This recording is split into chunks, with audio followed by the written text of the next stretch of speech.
hari tanpa hujan sepanjang 21 hingga 30 hari atau lebih panjang.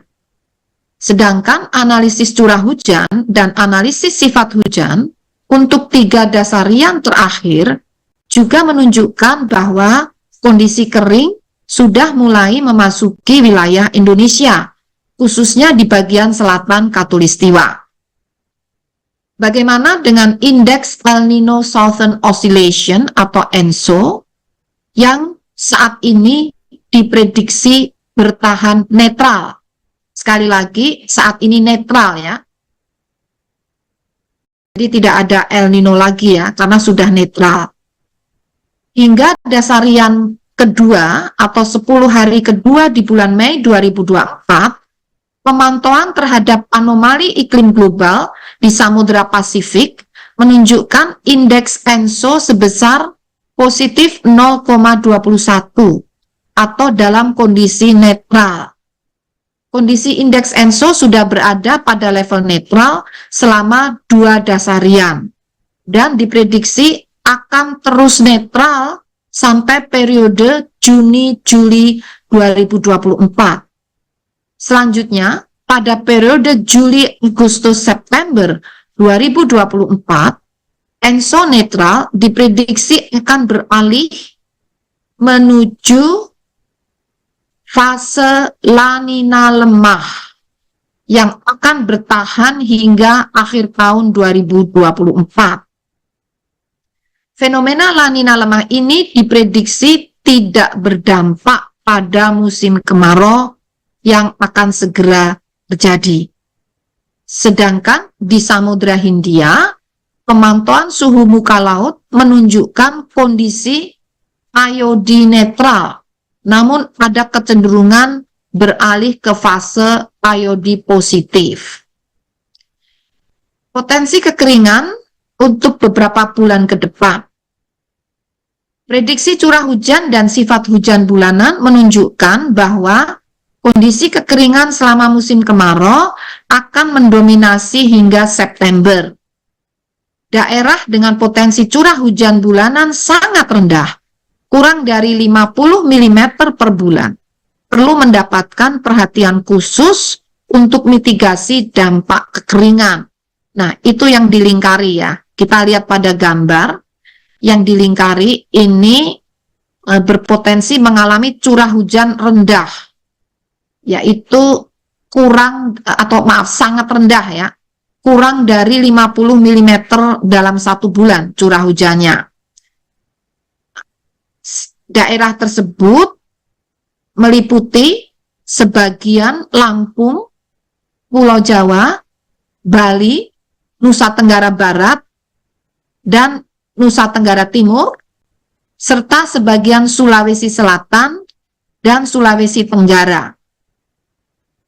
Sementara itu, pada September 2024, curah hujan di bawah 50 mm per bulan masih berpeluang terjadi di Pulau Jawa, Bali, Nusa Tenggara Barat, dan Nusa Tenggara Timur.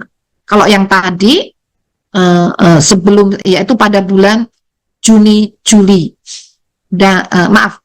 pada bulan Agustus ya, pada bulan Agustus 2024. Kemudian selanjutnya pada bulan Oktober 2024 kondisi serupa yaitu curah hujan di bawah 50 mm per bulan diprediksi terjadi di sebagian Jawa Timur, Nusa Tenggara Barat, dan Nusa Tenggara Timur. Jadi tampaknya Jawa Timur ya, kemudian Nusa Tenggara Barat dan Nusa Tenggara Timur mengalami kondisi curah hujan sangat rendah atau kurang dari 50 mm per bulan itu dimulai pada bulan Juni, berlangsung terus hingga Juli, bahkan Agustus juga masih, September juga, dan Oktober. Jadi ini yang perlu diwaspadai, ini yang dilingkari itu ya tadi Jawa Timur, Nusa Tenggara Barat, Nusa Tenggara Timur itu akan berlangsung mulai dari Juni, ya. Juni itu Jawa lebih luas, tidak hanya Jawa Timur, ya. Kemudian Juli, Agustus, September, Oktober, cukup lama. Sekitar berapa itu? Juni, Juli, Agustus, September, Oktober, 5 bulan. Nah, ini yang perlu disiap-siagakan. Bagaimana dengan prediksi musim update ya? Ini kondisi informasi yang pemutakhiran untuk musim kemarau 2024. Saya rasa tadi sudah disampaikan ya, bahwa sudah mencapai 19% tadi ya. Nah, kita lanjutkan saja di sini. Berdasarkan jumlah zona musim, sebanyak 19% wilayah Indonesia saat ini telah memasuki musim kemarau. Jadi belum semua. Jadi memang tidak mengherankan bila wilayah tadi seperti Jawa, sebagian besar Jawa, Bali, Nusa Tenggara Barat, Nusa Tenggara Timur itu sudah kering, tapi masih ada wilayah yang lebih luas lagi, itu malah belum belum memasuki kemarau. Jadi masih ada banjir ya, banjir bandang itu masih ada. Jadi dalam kondisi saat ini kita mengalami bencana hidrometeorologi baik basah dan kering dalam waktu yang bersamaan. Hanya areanya berbeda, kurang lebih dipisahkan oleh khatulistiwa. Demikian. Nah, ini yang perlu saya sampaikan. Selanjutnya, 19% wilayah Indonesia yang sudah memasuki musim kemarau tersebut, yaitu meliputi sebagian Aceh, ini sebagian, tidak seluruhnya ya, sebagian Sumatera Utara, sebagian Riau, sebagian Jawa Barat, sebagian daerah istimewa Yogyakarta. Artinya dalam wilayah tersebut masih ada 2 musim. Masih ada yang banjir, tapi juga sudah ada yang terjadi hotspot. Antara lain misalnya dipisahkan oleh kondisi topografi, misalnya Perbukitan Barisan. Itu sisi sebelah barat mungkin masih hujan, sisi sebelah timur itu sudah mulai kering, kemarau. Selain itu yang sudah memasuki musim kemarau, tadi selanjutnya selain sebagian Jawa Barat, juga sebagian daerah istimewa Yogyakarta, sebagian Jawa Tengah, sebagian Jawa Timur, sebagian Bali, sebagian Nusa Tenggara Barat, sebagian Nusa Tenggara Timur, dan sebagian Sulawesi Tengah. Adapun zona musim yang diprediksi akan memasuki musim kemarau pada periode akhir Mei atau dasarian ketiga Mei hingga Juni dasarian 2, yaitu Juni hingga 10 hari kedua adalah, ini yang memasuki musim kemarau di periode tersebut, adalah sebagian besar Pulau Sumatera, sebagian Jawa bagian barat dan tengah, sebagian kecil dari Kalimantan Selatan, sebagian kecil dari Kalimantan Timur, sebagian kecil dari Sulawesi Tenggara, dan sebagian kecil Papua Selatan.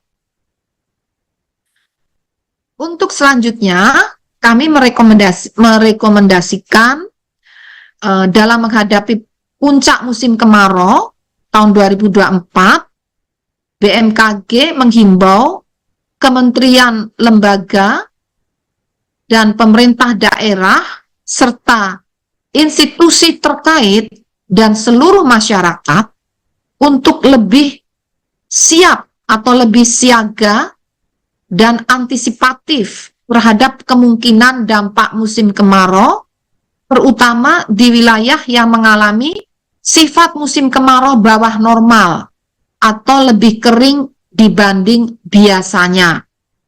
Wilayah tersebut diprediksi mengalami kekeringan meteorologis yang dapat berdampak lebih lanjut menjadi kebakaran hutan dan lahan dan kekurangan air bersih. Memperhatikan dinamika atmosfer jangka pendek terkini, masih terdapat jendela waktu yang sangat singkat sebelum memasuki periode pertengahan musim kemarau untuk potensi pertumbuhan awan di beberapa tempat di Indonesia, khususnya di daerah rawan kekeringan. Jadi di daerah-daerah yang diprediksi rawan kekeringan, saat ini masih mengalami pertumbuhan awan-awan hujan. Jadi masih ada peluang untuk turun hujan karena diprediksi kekeringannya nanti memasuki Juni ya. Maka kita harus memanfaatkan sisa awan-awan hujan tersebut ya untuk diturunkan sebagai hujan ya untuk pengisian waduk-waduk atau membasahi lahan yang rawan kebakaran lahan dan hutan. Jadi BMKG merekomendasikan perlunya penerapan modifikasi cuaca untuk pengisian waduk-waduk di daerah yang berpotensi mengalami kondisi kering saat musim kemarau, serta membasahi dan menaikkan muka air tanah pada daerah yang rawan mengalami kebakaran lahan dan hutan ataupun pada lahan gambut. Perlu pula dihimbau pihak yang berwenang memastikan koneksitas jaringan irigasi dari waduk ke kawasan yang terdampak kekeringan agar benar-benar memadai, agar upaya modifikasi cuaca dapat terlaksana dengan efektif dan efisien dalam memitigasi potensi bencana kekeringan. Jadi ini maksudnya perlu dipastikan benarkah dari waduk itu jaringan irigasinya itu benar-benar terkoneksi antara waduk dengan lahan yang berpotensi mengalami kekeringan. Jangan sampai PMC dilakukan untuk mengisi waduk-waduk, tapi yang kekeringan tetap kekeringan karena tidak terkoneksinya antara air yang dikeluarkan dari waduk ke irigasi yang mengalir ke zona yang rawan kekeringan. Nah, ini perlu dipastikan benar-benar sehingga air yang ada di waduk ini benar-benar berhasil untuk dikirim melalui saluran irigasi ke lahan yang berpotensi kekeringan.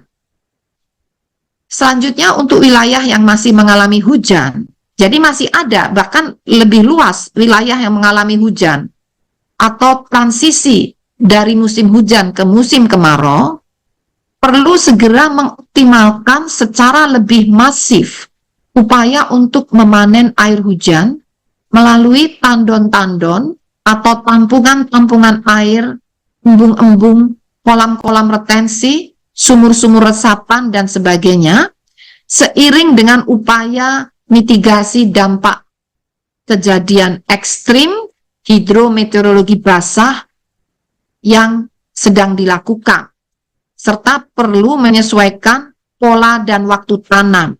Nah, artinya bagi sektor pertanian ini juga perlu memperhatikan dengan transisi di zona yang sebagian masih hujan dan sebagian di dekatnya malah masih kering, ini pola tanam harus benar-benar memperhatikan kondisi iklim setempat agar pola tanam dan waktu tanam dapat menyesuaikan, beradaptasi dengan kondisi yang barangkali meskipun jaraknya tidak begitu jauh tapi ekstrim basah dan ekstrim kering terjadi. Kemudian kepada masyarakat dan pemangku kepentingan diharapkan terus memonitor perkembangan informasi cuaca dan iklim dari BMKG.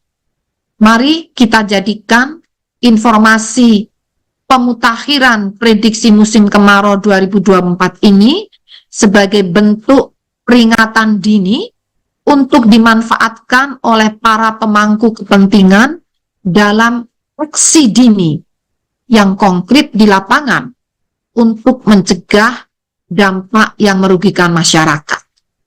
Demikian, selanjutnya Ya, saya rasa ini rekomendasi sudah disampaikan. Untuk selanjutnya, waktu saya kembalikan ke Mbak Ririn dan ke rekan-rekan media. Terima kasih.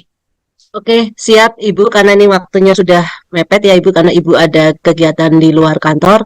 Mungkin kita kasih kesempatan Pak Deputi Bidang Klimatologi, Pak Arda Sena, kami persilakan. Selanjutnya Pak Guswanto, terkait tadi ada beberapa kondisi daerah yang masih mengalami hujan, Pak. Kami persilakan.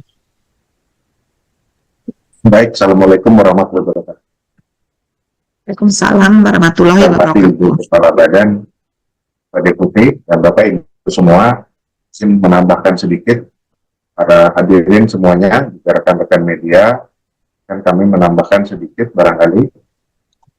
Seperti kita ketahui bersama, tahun kemarin kita mengalami El Nino, dan tadi seperti disampaikan juga oleh Ibu Kepala, menjelang akhir tahun kita akan berpotensi beralih ke menuju La Nina lemah.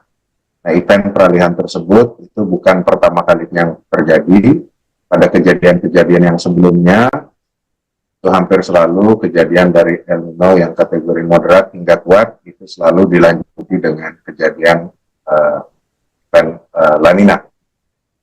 Nah, khusus untuk yang La Nina tahun ini, yang diprediksi akan terjadi itu kategorinya La Nina lemah. Ya, tadi seperti yang disampaikan Ibu Kepala, dampaknya terhadap kekeringan kita tidak begitu banyak membantu, sehingga pesan dari BMKG yang ingin kami perkuat adalah sebelum La Nina itu nanti datang, pada saat ini yang perlu segera kita waspadai adalah dampak kekeringan yang hadir pada saat musim kemarau dalam waktu beberapa bulan ke depan. Kesiagaannya adalah kekeringan yang segera hadir musim kemarau yang akan datang. Ini itu saja pesan kunci dari kami hari ini. Terima kasih.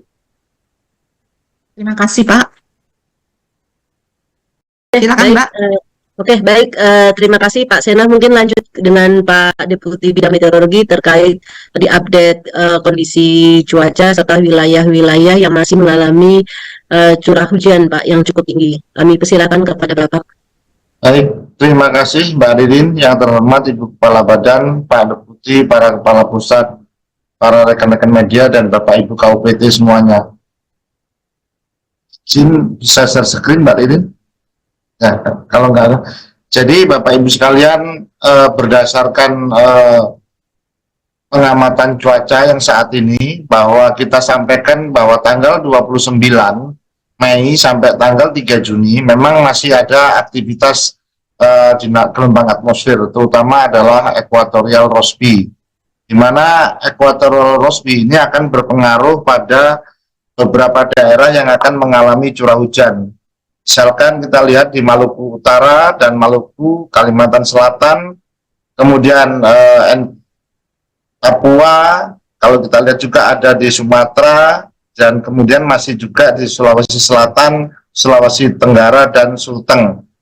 Di samping juga ada di bagian besar Sumatera. Sedangkan seperti yang disampaikan oleh Ibu Kepala BMKG tadi, bahwa saat ini kami juga masih melihat bahwa untuk wilayah NTT, Bali, Nusa Tenggara Barat, dan Jawa Timur bagian utara, itu nanti masih mengalami jendela untuk melakukan TMC, Ibu, yaitu kira-kira tanggal 29 sampai tanggal 3. Ini sangat cepat sekali karena adanya pengaruh Equatorial Rossby. Kemudian kami sampaikan juga untuk potensi pertumbuhan awan hujan, di mana potensi pertumbuhan awan hujan yang bisa kami lihat, izin saya sampaikan, ini adalah potensi pertumbuhan awan hujan yang kita lihat Bapak Ibu sekalian yang berwarna gelap, ya, itu dengan potensi di atas 70%, sedangkan yang warna coklat ataupun kosong wilayah Indonesia itu adalah di bawah 70%. Sehingga kalau seperti yang saya sampaikan tadi, tanggal 29, 31, 1 sampai 2 sampai tanggal 3 itu di Pulau Jawa masih memiliki potensi untuk dilakukan TMC, terutamanya adalah di wilayah Jawa bagian barat. Kemudian ini adalah potensi hujan yang kita perkirakan harian ya, untuk seluruh Indonesia. Tadi saya sudah menyampaikan bahwa potensi hujan masih terjadi di beberapa wilayah, utamanya karena pengaruh adalah Equatorial Rossby, itu ada di wilayah tengah. Kita lihat di sana Pulau Kalimantan tanggal 31, tanggal 1, tanggal 2 itu masih cukup dominan beberapa daerah, terutama di Sulawesi Tengah itu tanggal 1 itu juga perlu diwaspadai. Dan yang terakhir barangkali untuk potensi di Jawa hanya seperti ini, Bapak Ibu sekalian. Jadi kalau kita lihat potensi tetap sama, konsisten, yaitu di tanggal 31, 1 sampai 2 ya masih ada potensi. Kira-kira itu yang bisa kami tambahkan Ibu Kepala dan Pak Deputi, Bapak Ibu semuanya. Terima kasih. Baik, terima kasih Pak Guswanto. Mungkin ada dari Pak Seto, PLT Deputi Bidang Modifikasi Cuaca, ingin menambahkan terkait TMC-nya, teknologi modifikasi cuaca. Kami persilakan Bapak. Kalau tidak, kami lanjut ke pertanyaan Bu Dikorita, karena sudah ada beberapa pertanyaan di chatroom. Yang pertama dari Mas Ilham Wancoko, wartawan Jawa Pos. Beliau bertanya terkait prediksi, apakah prediksi kemarau itu akan panjang Ibu, seperti itu. Terus kemudian perbandingannya dengan tahun sebelumnya. Terus kemudian apakah akan berdampak pada kualitas misalkan kondisi cuacanya seperti itu Ibu, di wilayah-wilayah yang terdampak. Baik, terima kasih. Jadi tadi sudah disampaikan bahwa indeks ENSO itu netral ya, dan prediksinya tidak akan terjadi El Nino.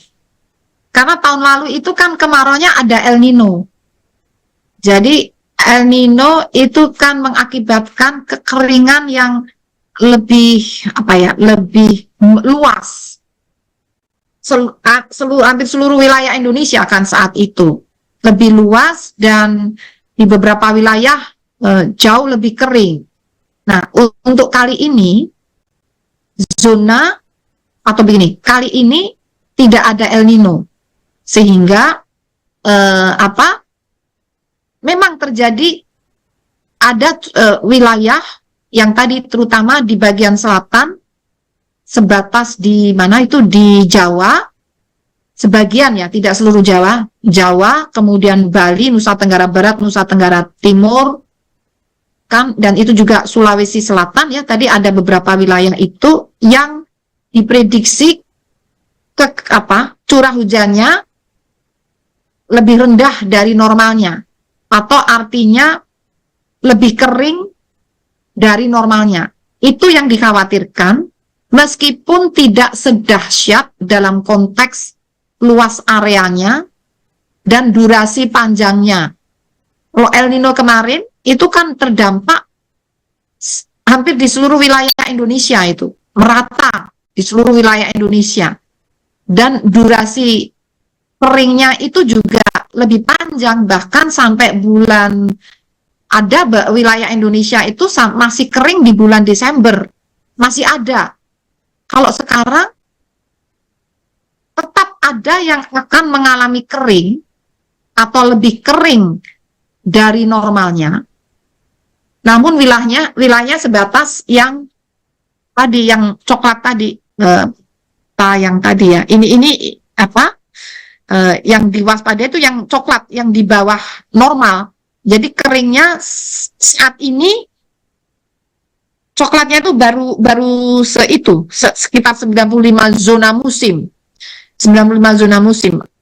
Itu yang mengalami kering. Jadi tidak seluruh wilayah Indonesia.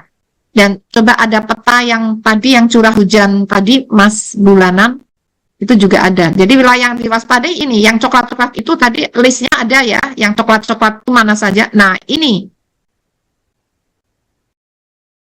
Nah, curah hujan bulanan, yang sekarang yang perlu diwaspadai tidak seluruh wilayah Indonesia, tapi yang di lingkarin ini mulai dari sebagian Jawa, Bali, Nusa Tenggara Barat, Nusa Tenggara Timur ya, kemudian Sulawesi Selatan, Sulawesi Tenggara, lalu itu ada Kalimantan kena sedikit kan, dan berlangsungnya dari Juni hingga September. Oktober ada yang masih ya, di wilayahnya lebih sempit dan intensitas keringnya juga tidak sekuat bulan September. Tahun lalu itu bahkan sampai Desember pun masih ada yang coklat. Itu. Jadi ada bedanya. Namun bukan berarti oh tidak separah tahun lalu, kita abaikan saja, tidak. Meskipun wilayahnya yang kering tidak seluas tahun lalu, tapi tetap itu harus diatasi. Karena masyarakat kita tinggal di situ. Jangan sampai dibiarkan mengalami kesulitan air, lalu tanamannya juga gagal panen, dan terjadi kebakaran lahan dan hutan. Nah, khusus untuk zona yang potensi kebakaran lahan dan hutan, tidak hanya yang dilingkari ini, yang coklat-coklat di Sumatera itu, baik di bulan Juni, Juli, Agustus, hingga September, Sumatera itu kan ada yang coklat orange itu. Nah, itu potensi, Kalimantan juga ada. Itu potensi karhutla. Dan tentunya ini memang tidak separah tahun lalu ya. Tapi itu bukan menjadi alasan untuk kita abaikan. Bagaimanapun juga masyarakat kita hidup di sana harus kita jaga, jangan sampai menderita. Padahal sesuatu itu sudah diketahui sebelumnya gitu. Jadi poinnya demikian. Kalau Pak Sena mau nambahkan, monggo Pak Sena, barangkali Bapak dari aspek klimatologisnya saya persilakan. Baik, terima kasih Ibu. Mungkin sekaligus menjawab, itu ada pertanyaan yang sama Ibu. Monggo Pak. Dari Pak Ilham dan Ida, pertanyaannya mirip. Tahun ini kita seperti tadi dijelaskan menghadapi kemarau, namun kemarau tahun ini tidak dibayangi atau tidak ditambahkan dengan efek El Nino seperti tahun lalu, sehingga efek dari kekeringannya tidak separah tahun lalu. Tapi tidak berarti bahwa dampak turunannya yang mungkin ditimbulkan tidak perlu kita antisipasi, justru sebaliknya tetap perlu kita antisipasi seperti tadi disampaikan oleh BMKG. Dan kalau melihat prediksi yang sekarang ada tampil di layar ini, kita lihat bahwa cenderungan kondisi keringnya itu akan paling tidak bertahan hingga akhir September.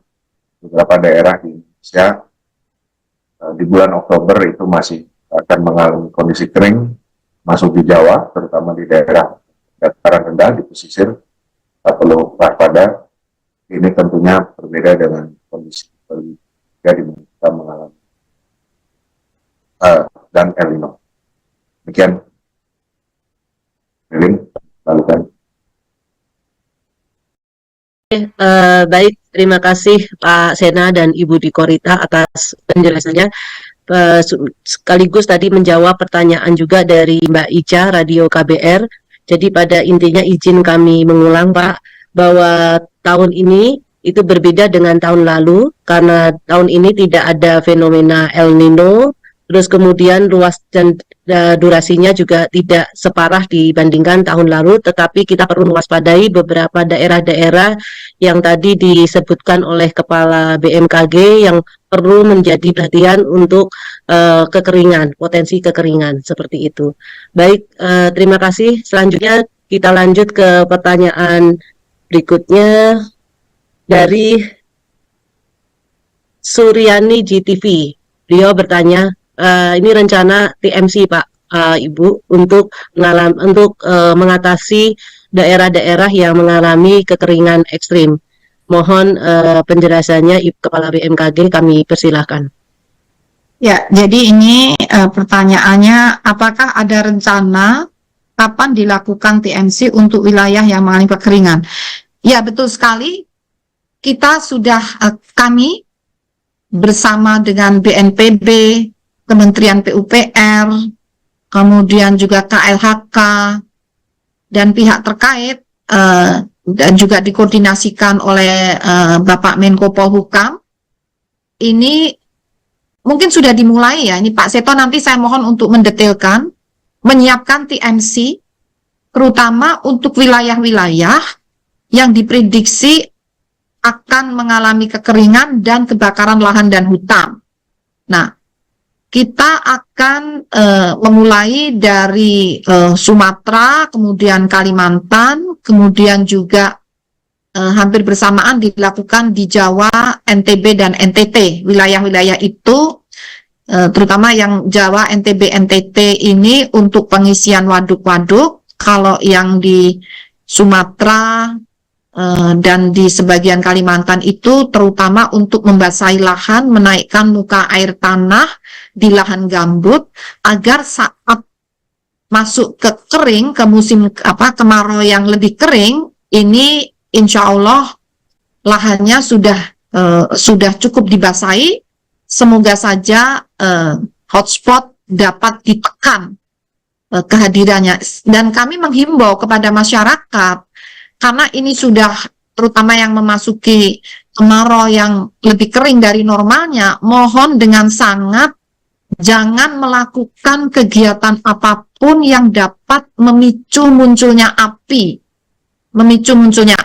entah membuang puntung rokok atau menyulut api untuk kepentingan-kepentingan yang tentu ya, atau bahkan seandainya tidak ada yang disulut, itu terbukti tahun lalu gesekan ranting-ranting yang terbang oleh angin yang bergesekan itu pun akhirnya memicu munculnya api, sehingga lahan saat ini sangat-sangat rawan untuk mudah terbakar. Jadi mohon masyarakat hindari segala kegiatan yang dapat memicu terbakar. Untuk itu saya juga mohon Pak Dr. Seto, Pak Dr. Trihandoko Seto untuk menjelaskan lebih lanjut bagaimana perencanaan modifikasi cuaca yang kita siapkan berkoordinasi dengan beberapa kementerian dan lembaga terkait. Saya persilakan Pak Seto.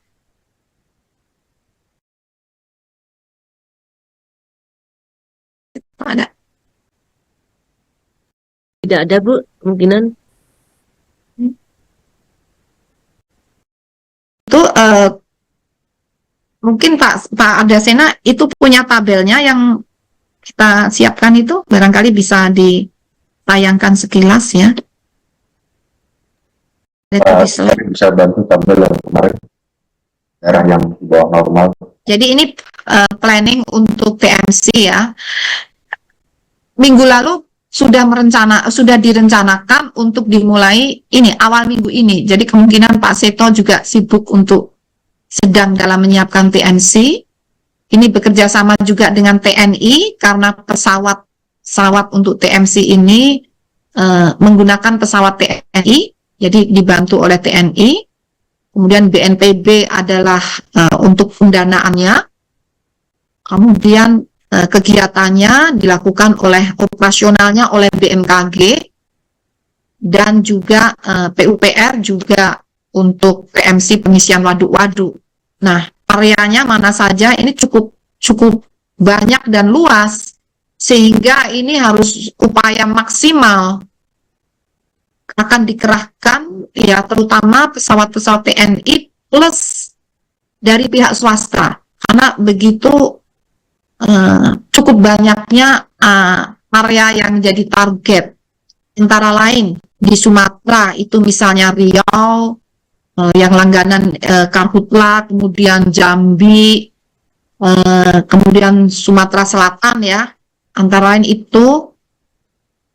Kemudian di Kalimantan itu tadi Kalimantan yang warnanya coklat-coklat tadi, Kalimantan Selatan, Kalimantan Tengah, ini juga kemungkinan Kalimantan Barat, dan juga di wilayah Jawa itu mulai dari Jawa Timur, sebagian Jawa Tengah, kemungkinan ada di sebagian Jawa Barat, terutama untuk pengisian waduk-waduk kalau di Jawa. juga di Nusa Tenggara Barat dan Timur, terutama untuk pengisian waduk-waduk. Yang saya maksud tabelnya, Mas. Ada tabel yang saya omongkan ini, ada tabelnya. Mohon maaf kalau bisa ditayangkan biar lebih clear. Tabel dan peta ada, tapi bukan yang itu. Nah, kurang lebih seperti itu rencana yang dilakukan. Mulainya waktu itu disiapkan 27 Mei hingga Juni, kemungkinan sampai 10 hari kedua sampai 20 Juni. Nah, ini wilayahnya terutama yang diprioritaskan yang coklat itu. Yang coklat itu juga yang kuning. Kuning itu meskipun normal tetapi kering. Meskipun keringnya normal kan namanya juga kering. Jadi tetap waduk-waduk tetap perlu diisi. Lahan-lahan yang mudah terbakar tetap perlu dibasahi. Nah, demikian kurang lebih perencanaannya, Mbak. Baik Ibu, terima kasih. Pak Seto sudah hadir Ibu di ruang Zoom. Monggo, Pak Seto. Silakan Pak Seto, mohon bisa menjelaskan persiapan untuk atau sudah dimulai barangkali untuk modifikasi cuaca singkat. Mohon Pak Seto sampaikan. Baik, terima kasih Ibu Kepala BMKG, Bapak Deputi, Pak Sestama dan teman-teman media sekalian. Saya ingin menyampaikan update tentang persiapan operasi modifikasi cuaca, baik itu di Jawa maupun di Sumatera dan Kalimantan. Ya, untuk di Jawa ini sudah kita putuskan untuk melaksanakan operasi modifikasi cuaca secara serempak dari 4 posko, yaitu posko Surabaya, posko Semarang, posko Bandung, dan posko Halim Jakarta. Ya, ini akan sekarang sedang persiapan pesawat. Ya, harapannya besok semua sudah siap. Mudah-mudahan hari Kamis sudah dilakukan sorti pertama secara serempak di 4 posko di Pulau Jawa. Kemudian untuk ini tujuannya untuk Pak Seto, itu untuk mengisi waduk atau itu untuk tujuannya untuk mengisi waduk, karena tadi teman-teman PUPR menyampaikan bahwa bahkan volume air di waduk untuk bulan Mei tahun 2024 ini ternyata lebih rendah daripada isi waduk pada bulan Mei tahun 2023. Sehingga dikhawatirkan nanti akan kekurangan air untuk pertanian di musim tanam ketiga. Nah, sehingga tadi kita akan berupaya dalam window opportunity pertumbuhan awan yang tidak terlalu banyak ini, kita harus bergerak sangat cepat. Yang mudah-mudahan akhir bulan tanggal lusa sudah mulai penerbangan, dan sampai dengan dasarian pertama Juni ini akan bisa memberikan hasil yang cukup ya untuk menutupi kekurangan-kekurangan itu. Kalaupun tidak, nanti akan kita lanjutkan di awal musim transisi dari kemarau ke musim hujan. Kemudian untuk yang rencana TMC di Karhutla, ya ini sedang persiapan juga oleh teman-teman dari BNPB. Ya, Direktur Penanganan Darurat BNPB telah menyiapkan rencana ini dan kemungkinan akan dioperasikan oleh operator swasta. Ya, harapannya juga lusa sudah bisa dilakukan operasi untuk pembasahan lahan gambut, pengisian tinggi muka air gambut, supaya bisa digunakan untuk mencegah terjadinya kebakaran hutan. Oh ya, kami sampaikan yang di Pulau Jawa tadi akan menggunakan pesawat TNI. Jadi 4 pesawat TNI akan disebar di 4 posko dan akan bergerak secara sempak. Jadi harapannya minggu ini Pulau Jawa dan Pulau Sumatera setidaknya akan ada 5 operasi TMC yang dilakukan secara serempak. Ya, tentu dengan keterbatasan SDM, kita akan coba secara efisien ya melakukan kegiatan itu. Mohon doanya teman-teman semua, semoga upaya ini bisa kami lakukan dengan baik dan berhasil dengan baik. Terima kasih, Bu. Terima kasih sekali Pak Seto sebagai PLT Deputi Modifikasi Cuaca atas seluruh kesiapsiagaannya. Saya kembalikan waktu ke Mbak Ririn. Oke, baik. Terima kasih Ibu Kepala BMKG, Ibu Dikorita, dan Pak PLT Deputi Bidang Modifikasi Cuaca, Pak Seto. Di chatroom sudah tidak ada pertanyaan, Ibu. Mungkin kami akhiri kegiatan jumpa pers yang ini. Sebelum mengakhiri kegiatan jumpa pers ini, kami persilakan kepada Ibu Kepala BMKG, Ibu Dikorita Karnawati, untuk memberikan pernyataan penutup, Ibu. Kami persilakan. Baik, jadi dengan melihat perkembangan iklim saat ini, sesuai dengan hasil prediksi BMKG di bulan Maret yang lalu, saat ini sebagian wilayah Indonesia sudah memasuki musim kemarau, yaitu 19% dari zona musim, dan sifat hujan di zona yang telah mengalami musim kemarau ini, terutama yang berada di sebagian Jawa, Bali, Nusa Tenggara Barat, Nusa Tenggara Timur, dan sebagian dari Sulawesi Selatan, itu sifat hujannya di bawah normal, atau kemaraunya lebih kering dari normalnya. Jadi zona inilah yang menjadi fokus upaya kesiapsiagaan yang kita lakukan dalam rangka untuk pengisian waduk-waduk agar untuk saat musim kering nanti, musim kemarau yang lebih di wilayah yang lebih kering dari normalnya, dapat termitigasi itu, dan juga dilakukan TMC juga untuk wilayah yang rawan kebakaran lahan dan hutan. Namun demikian, bukan berarti sudah tidak ada hujan. Di beberapa wilayah justru yang kemarau baru 19% zona musim, sisanya masih hujan. Bahkan ada yang mengalami banjir bandang. Jadi memang Indonesia ini karena luasnya area dan kondisi geografisnya yang sangat kompleks, satu wilayah, satu pulau itu yang satu mengalami banjir bandang, sisi baratnya, sisi timurnya mengalami kekeringan. Nah, untuk itu kami menghimbau kepada masyarakat untuk fase kesiapsiagaan ini, mohon jangan sekalipun melakukan kegiatan yang memicu api itu tersulut, karena lahan saat ini terutama di wilayah yang sudah kemarau ini sangat mudah terbakar. Itu himbauan kami. Dan bagi wilayah yang masih mengalami hujan, mohon panenlah air hujan tersebut, ditampung di tandon-tandon air, di kolam-kolam retensi, embung. Udah saya lihat masyarakat juga membendung sungai ya untuk memanen hujan, dan juga meningkatkan resapan-resapan air hujan itu. Nah, semoga ini mohon doanya, mari kita bergotong royong bersama, kita lalui musim kemarau ini dengan sikap siaga dan hati-hati, jangan menimbulkan bencana apapun, baik terbakarnya lahan ataupun bahkan ada yang masih hujan ini bencana banjir misalnya. Jadi saluran-saluran drainase ini juga mohon dibersihkan untuk wilayah yang masih mengalami hujan bahkan sampai banjir. Demikian, terima kasih. Oke, baik. Terima kasih Ibu Kepala BMKG atas pernyataan penutupnya dan penjelasannya secara komprehensif dan menyeluruh.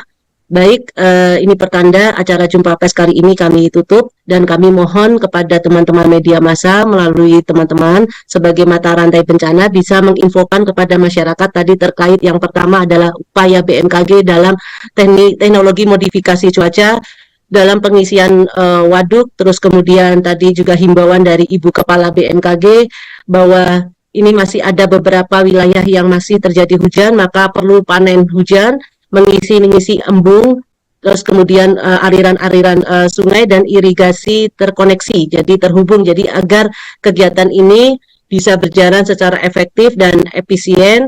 Dan kami juga mohon kepada teman-teman media massa untuk dapat meneruskan informasi ini kepada masyarakat yang paling bawah, seperti itu, yang daerah-daerah yang terdalam seperti itu. Baik, terima kasih Ibu Kepala BMKG dan para pejabat eselon 1 2 yang telah berkenan hadir pada kegiatan Jumpa Pers yang kali ini. Wassalamualaikum warahmatullahi wabarakatuh.